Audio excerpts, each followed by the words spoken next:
Let's get more on this election from Tom Mulcair, a CTV political commentator and former leader of the Federal NDP. Thanks very much for giving us the time.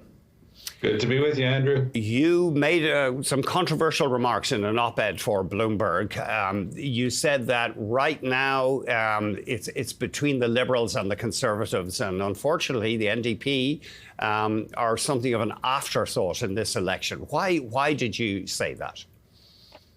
Yeah, I think that it has shaped up to be just that, a two-way race, which was the point that I was essentially making. And it wasn't specific to the NDP, and it was whether it was the Bloc Québécois or the Greens. All of these third parties were going to have a heck of a hard time finding a place in this election. As it gelled, we saw just that. The Conservatives right now, even though they're several points behind the Liberals, are at a place where normally they'd be in majority territory. But it's because of the fact that all of these other parties have essentially disappeared. Look, the NDP is down to single digits. The Green Party is barely on the map, and the Bloc Québécois has been through a really rough time. They're going to lose a bunch of seats to the Liberals today. So it is a simple observation of the fact that this is an election like no other. We haven't seen in more than a generation an election like this in Canada, where it's just two parties going at it toe-to-toe, trying to knock each other out, and it's getting tighter. But we are told by all of those polls that the Liberals have several-point lead. And you know, because you saw Andrew Scheer in 19 and Aaron O'Toole in 21 get more votes than Trudeau, but it was Trudeau who formed a government because the Liberal vote tends to be more efficient at producing seats, and that's likely what we're going to see again this time. Of course, Justin Trudeau famously pledged that he'd take a look at the first-past-the-post election system and then reneged on that promise, but we won't... I know about... Andrew, you have to believe me, I know about that one. I was his opponent in 2015, and his exact words was, 2015 will be the last election under the unfair first-past-the-post system. Of course, it's the system that gives the Liberals government even when they lose the vote, so they weren't about to change it, as you correctly say.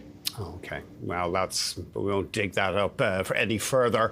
What is your take? Is Mark Carney the best guy to take on the man in the White House? Well, I think that that's what Canadians are arriving at as a conclusion. And when you look at their respective resumes, I mean, Mark Carney, of course, led Canada as the governor of the Bank of Canada through the 2008 crisis with the Harper government. And later on, led Great Britain through the Brexit debacle and did quite well there. And then after that, he went on and took a leading role at the United Nations in terms of climate change and sustainable development, and was the chairman of the board of $1 trillion company. So that's a pretty good summary for somebody whose job is going to be to take care of our economy and deal with the guy with the orange face south of the border.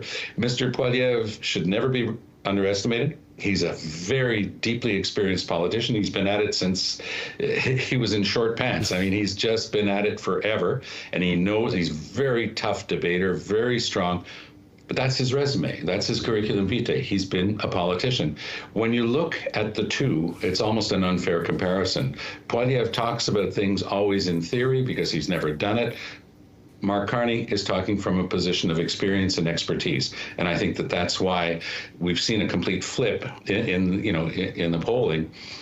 Overall, what have we seen? Well, Mr. Poilievre was 25% ahead when it was against Justin Trudeau, but three major things happened that changed the landscape completely. Mr. Trudeau left. Mr. Trump was sworn in, and Mr. Carney became the leader of the Liberals. So it completely reversed the situation, and we'll know the result tonight, Andrew. But Pierre Poilievre has been in cabinet, whereas Mark Carney has never been actually in government, apart from his most recent short stint. So you could argue that Poilievre has more relevant experience. You could, but I don't think that people would be buying it. He spent a short stint in cabinet at the end of the 9.5-year reign of Mr. Harper. And Mr. Harper, obviously, having kept him on the backbenches that long, knew that there was still a lot of seasoning required. So, yes, he does have some experience in cabinet. Yes, Mr. Carney is and has been for a few months the prime minister of the country. But I think that if you look at the depth of the experience and expertise of Carney and his training, I mean, the Conservatives actually tried to attack Carney on such personal things as his haircut. The day that I heard Pierre Poilievre complain about Carney's banker's haircut, I said, okay, mic drop, that's it. This game is over. If that's what they've got to complain about against Carney, they don't have anything to complain about. Of course, the former Prime Minister, Stephen Harper, has accused Mark Carney of taking too much credit for helping to guide this country's response to the 2008 financial crisis. But, of course, it's politics. People say a lot of things, but Harper was in charge, and he feels Carney is exaggerating his role. Fair enough. I mean, and then in the next breath, he says that he's supporting Mr. Poilievre, and I think you have to put those two together. He's trying to take a shot. I've never heard him complain about Mark Carney up until then, and besides that, he never tried to deny that he had offered Mr. Carney to become his finance minister. So he obviously had a very deep appreciation of Mr. Carney at the time. It is interesting, yeah. We've heard that Harper apparently offered the post to Mark Carney. Who do you think will win today, Tom? Well, I mean, will there be a majority government for either party, in your view? I think it's going to be tight in terms of determining a majority, but I do think that the Liberals will win, and I do think it'll be a majority. The Greater Toronto Area, and I hope this is nothing against people in Calgary, Vancouver, or Montreal. It's the Greater Toronto Area that determines the winner of an election. And the Liberal vote is more efficient at winning seats. Mm-hmm. And that will play in their favor in the GTA, which will give them, I believe, the victory.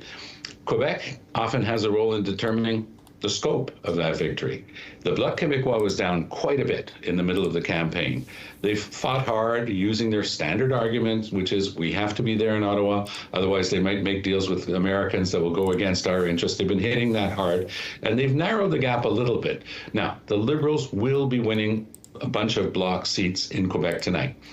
The scope of that change will probably play an important role in the result of the election.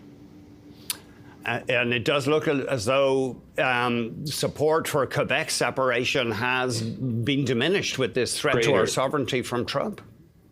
Yes, Quebecers have discovered that they're Canadians. And that's why Mr. Blanchet, the head of the Bloc, made an incredible political blunder just a few days ago when he declared that Canada was an artificial country. I hope that his sizable paycheck from now on is going to be given to him with artificial checks. We'll see whether that comes to pass. You're talking about his federal remuneration. Tom, thanks very much indeed. Good to be with you, Andrew. All the best. Really appreciate it. Tom Mulcair, CTV political commentator and former leader of the Federal NDP.